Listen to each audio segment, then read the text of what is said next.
అమ్మ తల్లి. రచన సమ్మెట ఉమాదేవి.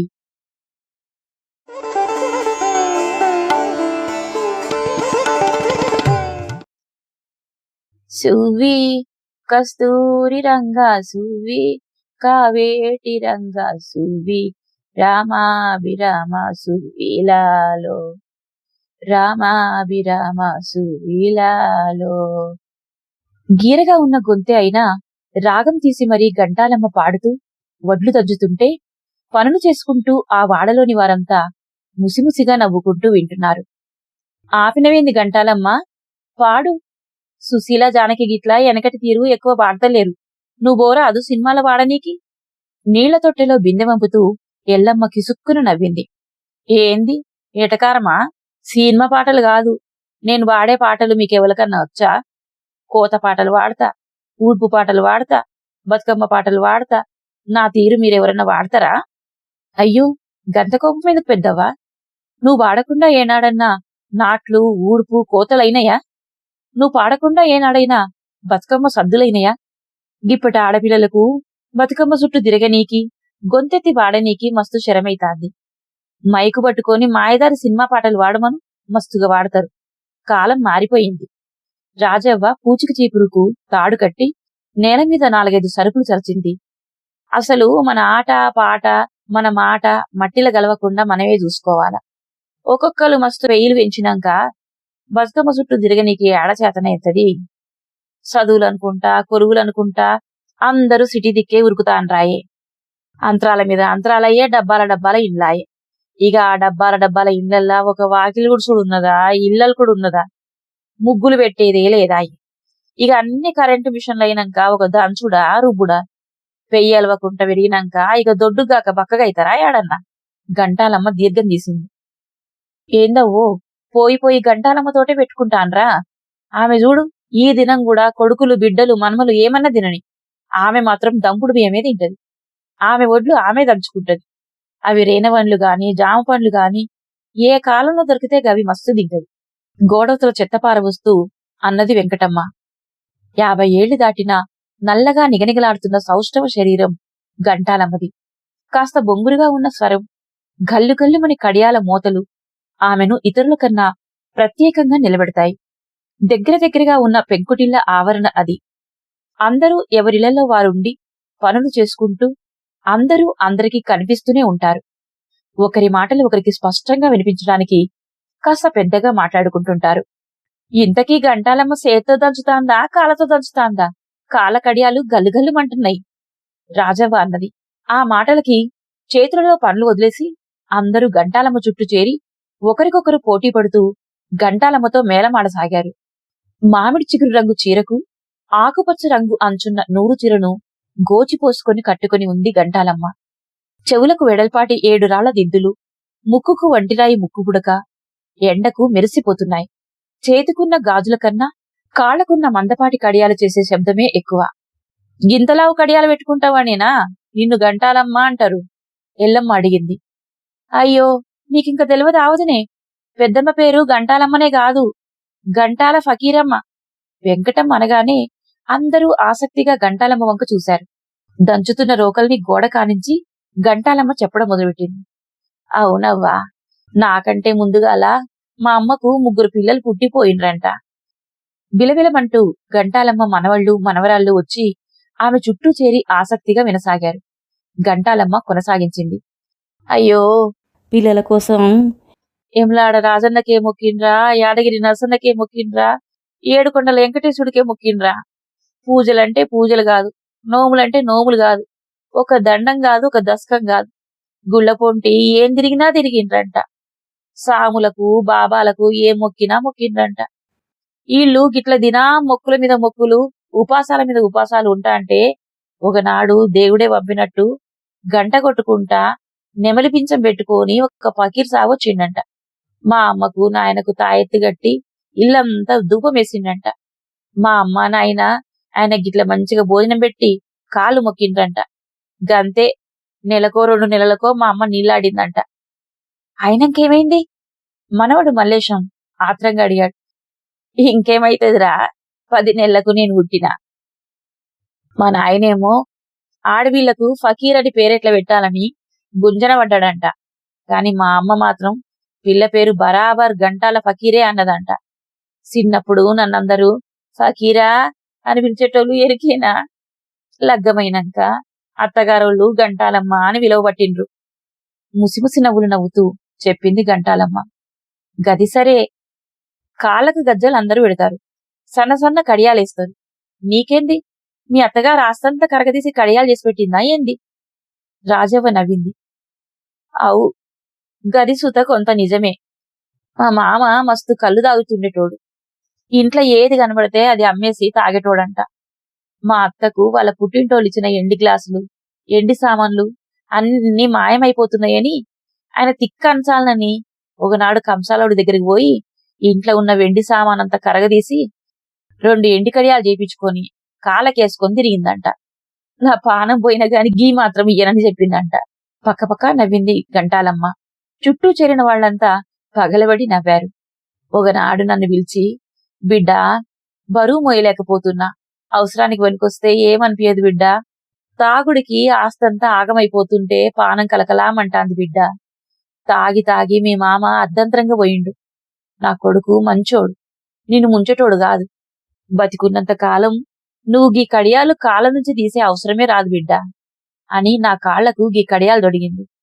మా అత్తకు నేనంటే ఎంత పావురమో. అవు మరి, చిన్న కడియాలు తొడిగిందా మరి? వెంకటమ్మ అన్నది. కడియాలని కాదు వెంకటమ్మ, 14 ఏళ్లకే నాకు పెళ్లి చేసిండ్రు. నన్ను ఒక కోడలెక్క చూడలే, బిడ్డ లెక్కనే చూసుకున్నది. పురుళ్ళని పుణ్యాలని అన్ని గామె చేతుల మీదనే అయినాయి. బతికున్నంత కాలం బాధలు పడ్డదే గాని ఎవరిని గింత బాధ పెట్టలే. గంటాలమ్మ కొంగుతో కళ్ళు తుడుచుకుంది. అవు, మీ అత్త సారవ గురించి మాకెందుకు తెలియదు? మా దొడ్డ తల్లి, అందరూ ఎప్పుడు చెప్పుకుంటూనే ఉంటారు. గొడ్లు ఇండ్లు చేరినాయి, ఇక పోత. అందరూ నిష్క్రమించారు. అరే పోయి కాలు చేతులు కడుక్కొని ఇక బొక్కులు తీసి చదువుకోండి. పిల్లలను కసిరింది గంటాలమ్మ. బొక్కులు కాదు నాయనమ్మ, బుక్స్, మనవడు సరిచేశాడు.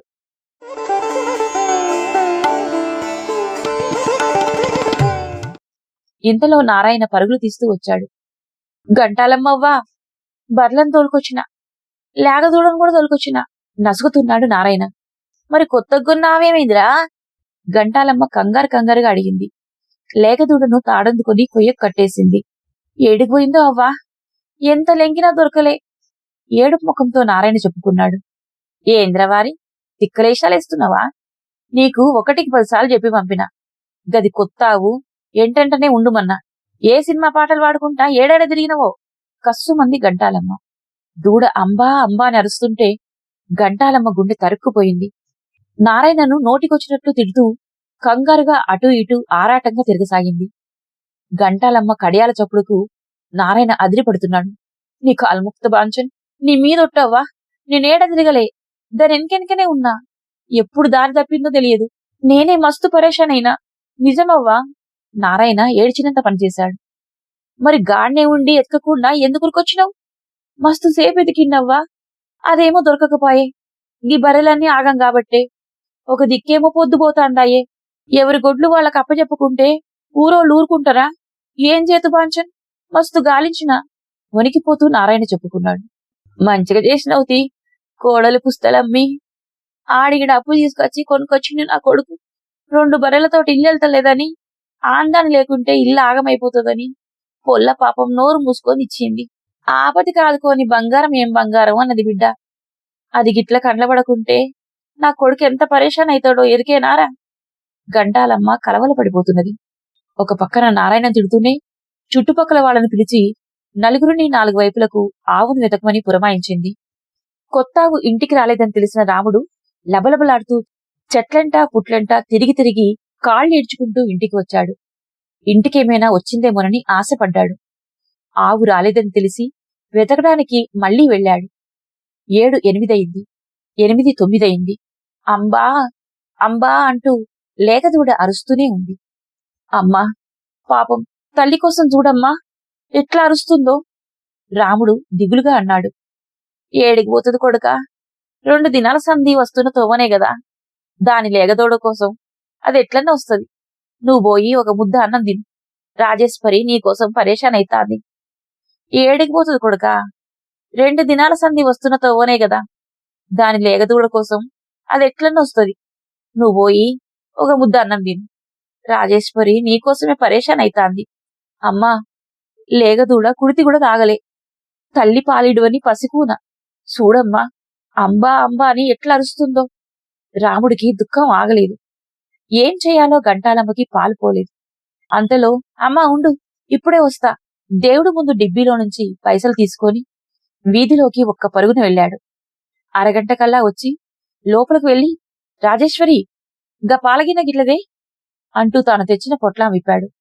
అందులో పాల సీసా, పాలపీక బయటికి తీశాడు. అరబిందెడు నీళ్లలో ఆ సీసా కడిగి పాలు పోశాడు. కొవ్వొత్తి వెలిగించి పిన్నీసు కాల్చి పాలపీకకు పెద్ద రంధ్రం చేశాడు. దీపం బుడ్డి పట్టుకొని ఆత్రంగా దూడ దగ్గరికి వెళ్ళాడు. అంబా అంబా అంటూ అరుస్తూ దూడ కట్లు తెంపుకోవడానికి ప్రయత్నిస్తున్నది. పిచ్చిబడ్డు, చూడు నీకోసం ఏం తెచ్చిండో. ఆప్యాయంగా దాని వెన్ను నిమిరి దాని నోటికి పాలసీసా అందించాడు. లేగదూడ అది అందుకోవడానికి ఎంతమాత్రం సిద్ధంగా లేదు. అది అంబా అంబా అని అరుస్తూనే ఉంది. రాముడి కడుపులో దేవినట్లయి కళ్ళెమ్మట నీళ్లొచ్చాయి. అరే లచ్చన్న, మీ అమ్మని తీసుకొస్తా గాని ఇప్పటికీ పాలు తాగరా. బలవంతంగా దూడ నోట్లో పాలపీక పెట్టాడు. దానికి తాగరాక దవడ నుండి సగం పాలు కారిపోయాయి. దూడ ముఖం విదిలిస్తున్న కొద్దీ రాముడు పంతంగా తాగించసాగాడు. అంతలో గల్లుగల్లుమంటూ గంటాలమ్మ నడుస్తూ వచ్చింది. నన్ను పిలవచ్చు కదరా రాముడు, గట్లన అవట్టేది పాలు అంటూ ఒడుపుగా పాలసీసాను కాస్త ఏటవాలుగా పెట్టి పట్టించింది. ఎంత కారిపోయాయో, ఏ కాస్త తాగిందో. ఓ 10 నిమిషాలు గడిచాయో లేదో మళ్లీ అంబా అంబా అంటూ అరవసాగింది. కట్లు తెంచుకోవడానికి గింజుకోసాగింది. రాముడు దుఃఖపడుతూ అక్కడే ఉండి దీనంగా లేగదుడ వంక చూస్తూ నిల్చున్నాడు. గీ కొట్టంలా దోమలు గుట్టించుకుంటా దాని దిక్కు ఎంతసేపని చూస్తావు గాని, దా కొడుకా, వచ్చి ఒక బుక్క అన్నం తిను. కొడుకు చేయి పట్టుకొని లోనికి తీసుకెళ్ళింది గంటాలమ్మ. కాళ్ళు చేతులు కడుకొచ్చిన అత్తకు భర్తకు అన్నం కంచాలు ముందు పెట్టి తాను తినసాగింది రాజేశ్వరి. కాని లేగదూడ అలా అంబా అంబా అని దీనంగా అరుస్తుంటే రాముడికే కాదు, ఎవ్వరికీ అన్నం తినబుద్ధి కావడం లేదు. నిజానికి రాముడు చాలా సరదా మనిషి. రోజూ భోజనాల దగ్గర రకరకాల కబుర్లు చెబుతూ అందర్నీ నవ్విస్తూ ఉంటాడు. కాని ఇవాళ వాతావరణం అట్లా లేదు. ఆలస్యంగా అన్నాలు తిని పిల్లలెప్పుడో నిద్రపోయారు. అమ్మా, తిరుపతి వస్తానని 2 ఏళ్ల క్రితం మొక్కుకున్నా. గీ దినం వరకు పోలే. గా వెంకటేశ్వరుడికి నా మీద కోపం వచ్చినట్టుంది.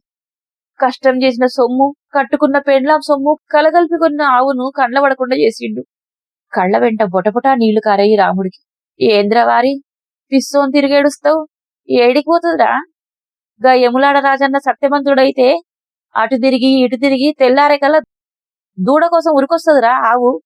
గంటాలమ్మ ధైర్యం చెప్పింది. నువ్వు గట్ల రంది పడకు. తెల్లారికల్లా ఆవు ఇల్లు చేరితే అమ్మ తల్లికి వేడి నైవేద్యం పెడతారని మొక్కుకున్నా. రాజేశ్వరి ఓదార్చింది. అవును, కొనంగానే దిట్టి కూడా తీస్తేనాయే. ఏడికిపోతుందిరా బిడ్డ, అదే వస్తది. నువ్వు మనసు కష్టపెట్టుకోగాకు, గంటాలమ్మ అంటూనే ఉంది. రాముడు కంచంలోనే చేయి కడిగేశాడు. మళ్లీ ఓసారి పాలసీసా తీసుకెళ్లి దూడకి పాలు తాగించి వచ్చాడు. కాళ్ళు చాపుకొని కూర్చున్న గంటాలమ్మ ఒళ్ళో తలపెట్టుకుని పడుకున్నాడు రాముడు. రాముడు మనస్సు బాధపడ్డప్పుడల్లా పసివాడిలా అమ్మఒడి చేరటం మామూలే. అప్పుడప్పుడు అలా అమ్మ ఒళ్ళో పడుకొని ఆమె చేతి గాజులతో ఆడుకొని కాళ్ల కడియాలు మోగిస్తూ, అమ్మా, అమ్మంటే సీన్మల అంజలిదేవి లెక్కనో పండరీబాయి లెక్కనో జరీచీర కట్టుకొని తెల్ల గొట్టాలే గాని నువ్వేందమ్మా గింత నల్లగుంటావు. గింత దొడ్డు కడియాలు మాత్రం దునియాల ఎవ్వలకు చూడలే. నవ్వుతాడు. అబ్బో, దునియంతా తిరిగిండు పోరడు. అంజలిదేవి తీరు అందంగా లేను కదా, నల్ల కొడుతున్నా కదా, మరి అమ్మాని విలువకు. అలిగినట్టే మాట్లాడుతుంది గంటాలమ్మ. అమ్మో, నల్లగున్నా తెల్లగున్నా నువ్వు మా అమ్మవమ్మా. నువ్వు నెత్తికి పోసుకొని ఎర్రచీర కట్టుకొని జుట్టిర పోసుకొని గల్లు గల్లుమని తిరుగుతా అంటే నాకు అమ్మ తల్లే యాదికొస్తుంది. నువ్వంటే నాకు మస్తు పావురమమ్మా. 32 ఏళ్ల రాముడు అమ్మ ఒడిలో పసిపాపలా గారాలు పోతాడు. ఇప్పుడు మూగవానిలా పడుకొని అంబా అంబా అంటూ అరుస్తున్న దూడ అరుపులు విని దిగులు పడిపోతున్నాడు. బొంతపరుచుకుని రాజేశ్వరి ముడుచుకుని పడుకుని కళ్ళనీళ్లు నింపుకుంటున్నది. ఏ కటికోడో ఈడ్చుకుపోలేదు కదా అని అంతరాలలో భయపడుతున్నది. అమ్మా, పెద్దెంకటి ఏనాడు పశువుని కట్టేయడు గాని కంచె దాటి చేన్లకొస్తుందని గా మైసయ్య ఏమన్నా ఆవును గట్టేసిందంటవా? ఈ రాత్రి తెల్లారని కొడుకా, అందరం చేరి ఊరంతా గాలిద్దాం, కొంచెం ఓపికదేయ్. గంటాలమ్మ అన్నదే కాని మనస్సులో ఎన్నో ఆలోచనలు. ఎవరు కొత్త ఆవును కొన్నా కామందు కళ్ళెట్లా కుట్టుకుంటాడో గంటాలమ్మకు అనుభవాలే. రాముడికి ఆ విషయం తెలియదు అనుకుంది. అది దారి తప్పి ఎవరి చేలో తిరిగినా మా పొలంలో పడి మేస్తుందని కొట్లాట పెట్టుకోవడానికైనా దాన్ని తీసుకొచ్చి ఇంటి ముందు నిలబెట్టి పంచాయతీ పెట్టించేవారని గంటాలమ్మకు తెలుసు. ఊర్లో ఎవరికి ఆవు దొరికుండదని అర్థమైంది. చేల విషయమైనా పాడిగేదెల విషయమైనా మెతక మనిషైన రాముడితో ఎవరు గొడవపడరు. దానికి తోడు రాముడు గంటాలమ్మ కొడుకని తెలిసి అసలెవ్వరూ రాముడు జోలికి కూడా వెళ్లరు. అలాగని గంటాలమ్మ గయ్యాలని కాదు. గంటాలమ్మ బొంగురు గొంతు, గంభీరమైన నల్లని రూపు, ఆమె మాటల్లోని మంచితనం, నిజాయితీ అందర్నీ అంత దూరంలో నిలబెడతాయి. తలవంచుకొని ఆమె మాటలు వినేటట్లు చేస్తాయి. ఊర్లో ఎవరైనా తాగొచ్చి భార్యను కొడుతున్నారని చెబితే నిమిషాల్లో ఆ కబురు గంటాలమ్మకు చేరుతుంది. గల్లు గల్లుమని ఆమె నడుస్తూ వస్తుంది. ఆ సవ్వడికే గొడవ సద్దుమణిగిపోతుంది. వాళ్లను మాటల్లో పెట్టి గంటాలమ్మ ఏదో శాస్త్రం చెప్పినట్టో, పిట్టకథలు చెప్పినట్టో, పెద్దలన్న మాటలు చెప్పినట్టో చెప్పి చురకంటిస్తుంది. వాళ్ల బాధ్యతల్ని గుర్తు చేస్తుంది. వాళ్ళు చేస్తున్న పనులను నిలదీస్తుంటుంది. ఒక్కొక్కసారి ప్రత్యక్షంగానే తిట్టి వస్తుంది. ఎవ్వరూ మా సొంత విషయాలు నీకెందుకని గాని, మాకు తెలుసులే నువ్వెళ్ళు అని కాని అనరు. గట్లనే పెద్దవ్వా, మంచిదత్తమ్మా, నిజమే గంటాలమ్మా, సరేలే గంటాలమ్మా అంటూ ఉంటారు. పెళ్ళొచ్చినా పేరెంటమొచ్చినా పెద్ద మనిషైనా చూలింతైనా బాలింతైనా ప్రతి శుభాశుభాలకు గంటాలమ్మ సలహా సంప్రదింపులు ఉండాల్సిందే. గల్లు గల్లుమంటూ నడుస్తూ ఆమె కడియాల సవ్వడులు, ఆ బొంగురు స్వరం అక్కడ వినిపించాల్సిందే. ఎవ్వరూ కంటిమీద కునుకు తీయకుండానే ఆ రాత్రి తెల్లవారింది.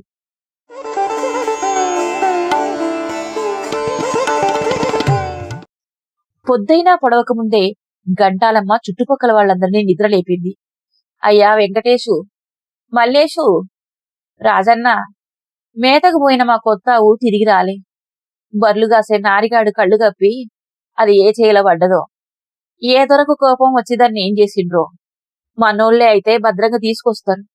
ఇంకెవలన్నా అయితే మీ ఆవు మా చేళ్ల పడుతుందా అని కొట్లాడి ఇచ్చేస్తాను. అది ఏ కామందు కంట్ల పడ్డదో, ఎవడు కట్టేసుకున్నాడో. గరీబ్ గాడు బతికేటందుకు ఇంకొక పశువును కొనుక్కున్నాడు అనుకుంటాడా? వీడి బతుక్కి ఇంకొక ఆవు కావాల్సి వచ్చిందా అని కన్నల నిప్పులు పోసుకుంటారు. కావలసుకునే కొట్టంలో గట్టేసుకుంటారు. జర లెంకులాడుండ్రి బిడ్డ. లేగదూడా అంబా అంబా అనుకుంటే ఒకటే అరుస్తాంది.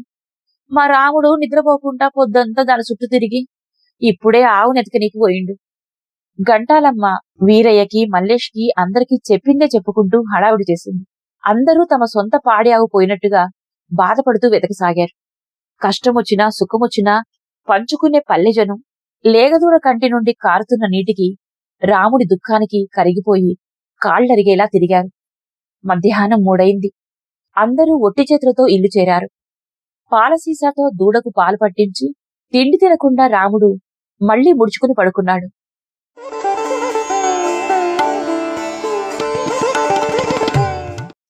అయ్యా రాముడా, లేరా, లేచి ఒక బుక్క అన్నం తిని బిడ్డా.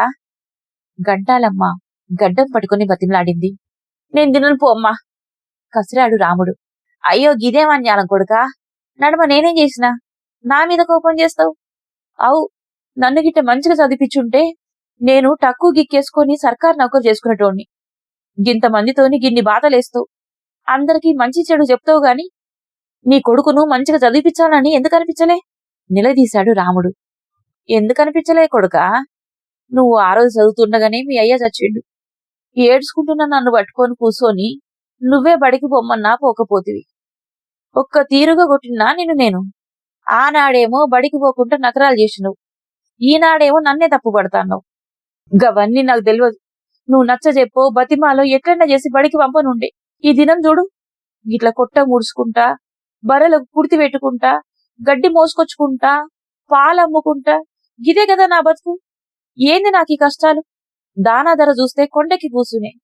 తల్లికి పెండ్లాం పిల్లలకు తిండి పెట్టుడు కంటే గొడ్లకింత మేత వేయగలుగుతానా లేదా అని రోజు రందిబడుడు ఎక్కువయింది. అయినా సుత ఓర్చుకొని ఎట్లో కట్ల బతికెళ్ళదీస్తున్నాం. కిందబడి మీదబడి ఒక ఆవు కొంటే ఈ గరీబ్ గాని ఇంటికి మళ్ళీ రాను, దానికి కూడా అలసైపోయినా. నేనేం పాపం చేసినా? గా లేగదూడ చూడు ఎట్లా అరుస్తాందో.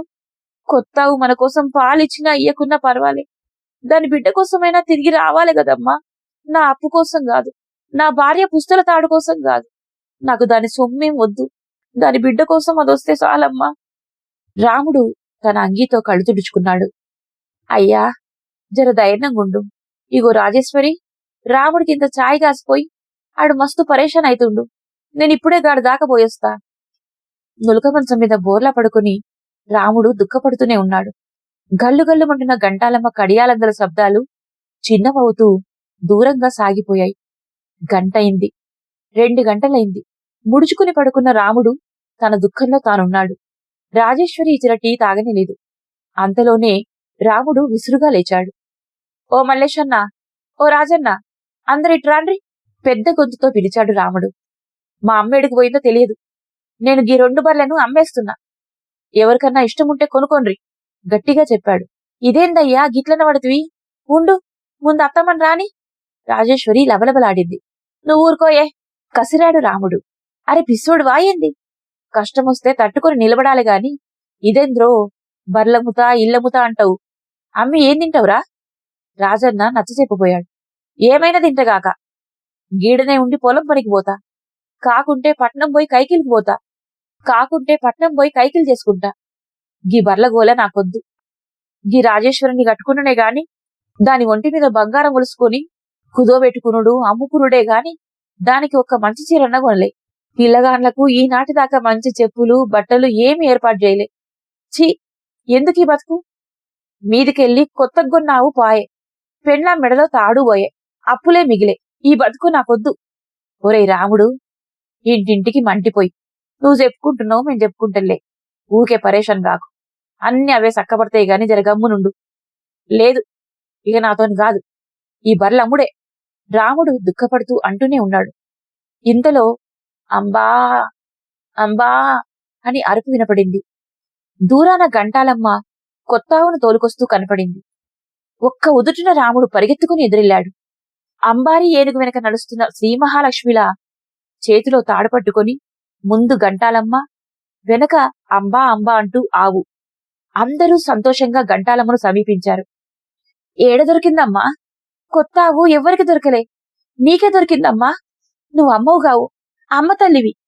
ముఖం చాటంత చేసుకుని రాముడు గంతులేశాడు సంబరంగా. తేలికపట్ట గుండెతో రాజేశ్వరి సంతోషంగా లేగదూడ కట్లు విప్పింది. అది చిందులేస్తూ ఆవు చుట్టూ తిరిగింది. ఆవు ఆత్రంగా దాని ఒళ్ళు నాకింది.